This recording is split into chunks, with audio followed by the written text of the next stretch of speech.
ईसाय संग रघुवंश मणि करि भोजनो विश्राम।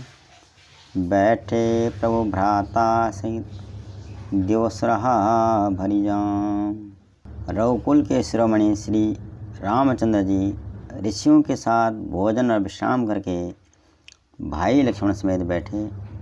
जिस समय महाराज जनक ने विश्वामित्र जी से श्री राम और लक्ष्मण जी के बारे में पूछा कि कौन हैं, और उनको देख करके जो उनकी जनक की मना स्थिति उसका बखान किया, तो अमित आत्मबल से संपन्न विश्वामित्र जी ने कहा कि राजन, ये दोनों महाराज जनक के पुत्र हैं और मेरे यज्ञ की रक्षा के लिए राजा दशरथ ने इनको मेरे पास भेजा है। फिर विश्वामित्र जी श्री रामचंद्र जी और लक्ष्मण जी के करनी को बताते हैं कि इन्होंने राक्षसों का वध किया, बिना किसी घबराहट के मिथिला तक आगमन, विसलापुरी के दर्शन और अहिल्या का साक्षात्कार तथा महर्षि गौतम के साथ समागम आदि का विस्तार पूर्वक वर्णन किया, और अंत में यह भी बताया कि ये दोनों आपके यहाँ रखे हुए महान धनुष के संबंध में कुछ जानने की इच्छा रखते हुए यहाँ तक आए हैं। यह सब राजा जनक से कहकर विश्वामित्र जी चुप हो गए। परम बुद्धिमान विश्वामित्र जी के मुख से यह सब सुनकर महाराज जनक ने महाराज जनक के गुरु सतानंद जी के शरीर में रोमांच हो आया। सतानंद जी महात्मा गौतम और अहिल्या के ज्येष्ठ पुत्र थे। तपस्या से उनकी कांति प्रकाशित हो रही थी। भगवान श्री रामचंद्र जी के दर्शन मात्र से ही वे बड़े विस्मित हुए। दोनों राजकुमारों को सुखपूर्वक बैठे देखकर सतानंद जी ने विश्वामित्र जी से पूछा, मुनि परवर, मेरी यशस्विनी माता अहिल्या बहुत दिनों से तपस्या कर रही थी। क्या आपने श्री रामचंद्र जी को मेरी माँ का दर्शन करवाया है? क्या मेरी माँ ने श्री राम जी का आतिथ्य सत्कार किया? क्या आपने श्री राम को वह प्राचीन बातें बताईं जो देवराज इंद्र ने छल कपट एवं दुराचार किया था? क्या श्री राम के दर्शन से मेरी माँ अहिल्या शाप मुक्त हो गई, और क्या वे मेरे पिता से मिल गईं? कौशिक नंदन, क्या मेरे पिता महात्मा गौतम ने श्री रामचंद्र जी का पूजन किया? क्या श्री राम ने उनकी पूजा ग्रहण की? क्या मेरे पिता का शांत चित्त से श्री राम ने अभिवादन किया? सतानंद जी की ये सब बातें सुनकर विश्वामित्र जी बोले, मुनिश्रेष्ठ, मैंने कुछ भी बाकी नहीं छोड़ा है। आपकी माँ आपके पिता से उसी प्रकार मिल गई हैं जैसे रेणुका महर्षि जमदग्नि से मिली हैं।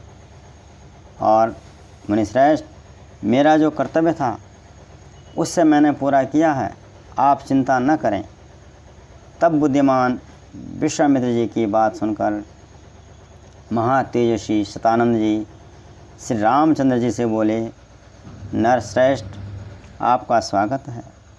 रघुनंदन, मेरा अहोभाग्य है जो आपने किसी से पराजित न होने वाले महर्षि विश्वामित्र को आगे करके यहाँ तक पधारने का कष्ट उठाया है। महर्षि विश्वामित्र के कर्म अचिंत्य हैं। ये तपस्या से ब्रह्मर्षि पद को प्राप्त हुए हैं। इनकी कांति असीम है और ये महातेजस्वी हैं। मैं इनको जानता हूँ। ये जगत के परम आश्रय, परम हितैषी हैं। श्री राम इस पृथ्वी पर आपसे बढ़कर धन्याति धन्य पुरुष दूसरा कोई नहीं है, क्योंकि कौशिक नंदन विश्वामित्र आपके रक्षक हैं। जिन्होंने बड़ी भारी तपस्या की है। मैं महात्मा कौशिक के बल और स्वरूप का यथार्थ वर्णन करता हूँ। आप ध्यान देकर मुझसे वह सब सुनिए। ये विश्वामित्र पहले एक धर्मात्मा राजा थे। इन्होंने शत्रुओं के दमन पूर्वक दीर्घकाल तक राज्य किया था। ये धर्मज्ञ और बुद्धिमान होने के साथ ही प्रजा वर्ग के हित साधन में तत्पर रहते थे। प्राचीन काल में कुश नाम से प्रसिद्ध एक राजा हो गए हैं। वे प्रजापति के पुत्र थे। कुश के बलवान पुत्र का नाम कुशनाभ हुआ। वह बड़ा ही धर्मात्मा था। कुशनाभ के पुत्र गाधी नाम से विख्यात थे। उन्हीं गाधी के महातेजस्वी पुत्र ये महामुनि विश्वामित्र हैं। महातेजस्वी राजा विश्वामित्र ने कई हजार वर्षों तक इस पृथ्वी का पालन तथा राज्य का शासन किया। एक समय की बात है, महातेजस्वी राजा विश्वामित्र सेना एकत्र करके एक अक्षौहिणी सेना के साथ पृथ्वी पर विचरने लगे। वे अनेकानेक नगरों, राष्ट्रों, नदियों, बड़े बड़े पर्वतों और आश्रमों से क्रमशः विचरते हुए महर्षि वशिष्ठ के आश्रम पर जा पहुँचे, जो नाना प्रकार के फूलों, लताओं, वृक्षों से शोभा पा रहा था। नाना प्रकार के वन्य पशु वहाँ सब और फैले हुए थे तथा सिद्ध और चारण उस आश्रम में निवास करते थे। देवता, दानव, गंधर्व और किन्नर उसकी शोभा बढ़ाते थे। शांत मृग वहाँ भरे रहते थे। बहुत से ब्राह्मणों, परम ऋषियों और देव ऋषियों के समुदाय उसका सेवन करते थे। तपस्या से सिद्ध हुए अग्नि के समान तेजस्वी महात्मा तथा ब्रह्मा के समान महामहिम महात्मा सदा उस आश्रम से भरे रहते थे। उनमें से कोई जल पीकर रहता था, कोई हवा पीकर, और कितने ही महात्मा फल मूल खाकर अथवा सूखे पत्ते चबाकर रहते थे। राग आदि द्वेषों को जीत कर मन और इंद्रियों पर काबू रखने वाले बहुत से ऋषि जप होम में लगे रहते थे। वालखिल्य मुनिगण तथा अन्यान्य वैखानस महात्मा सब ओर से उस आश्रम की शोभा बढ़ाते थे। इन सब विशेषताओं के कारण महर्षि वशिष्ठ का वह आश्रम दूसरे ब्रह्मलोक के समान जान पड़ता था। विजय वीरों में श्रेष्ठ महाबली विश्वामित्र ने उस आश्रम का दर्शन किया।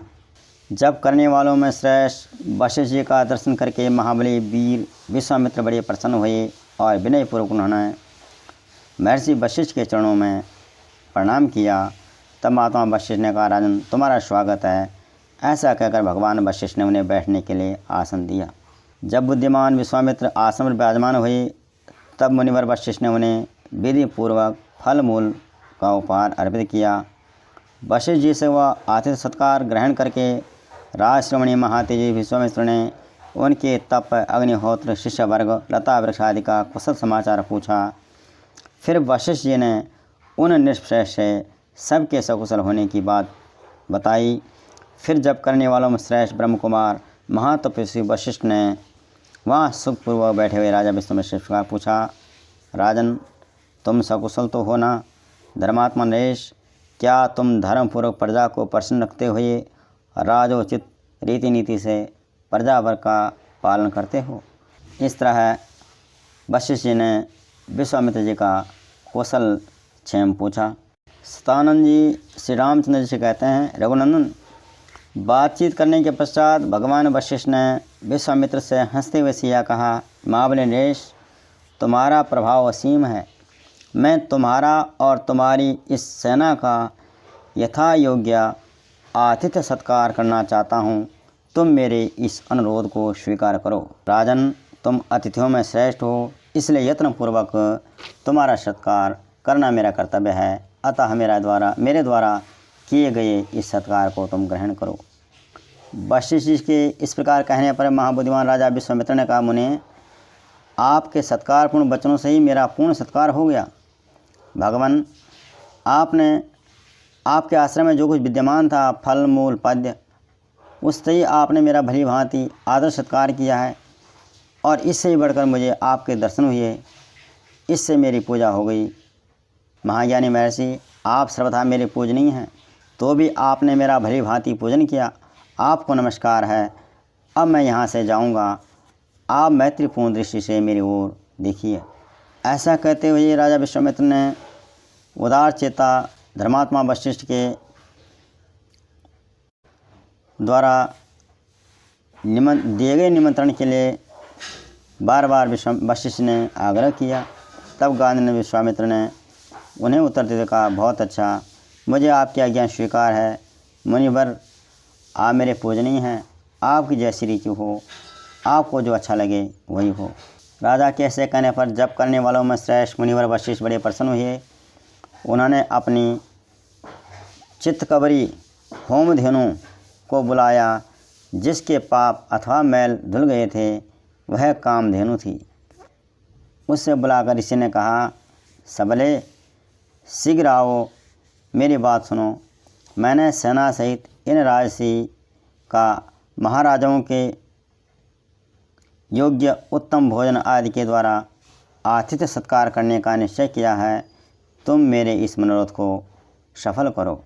6 रसों भोजनों में से जिसका जो जो पसंद हो, उसके लिए वह सब प्रस्तुत कर दो। कामधेनु, आज मेरे कहने से इन अतिथियों के लिए अभीष्ट वस्तुओं की वर्षा करो। सबले सरस पदार्थ, अन्न, पान, चटनी, चूसने की जो वस्तु हैं आदि आदि भांति भांति के अन्नों की ढेरी लगा दो। सभी आवश्यक वस्तुओं की सृष्टि कर दो। जल्दी करो, देर न होने पावे। जय श्री राम।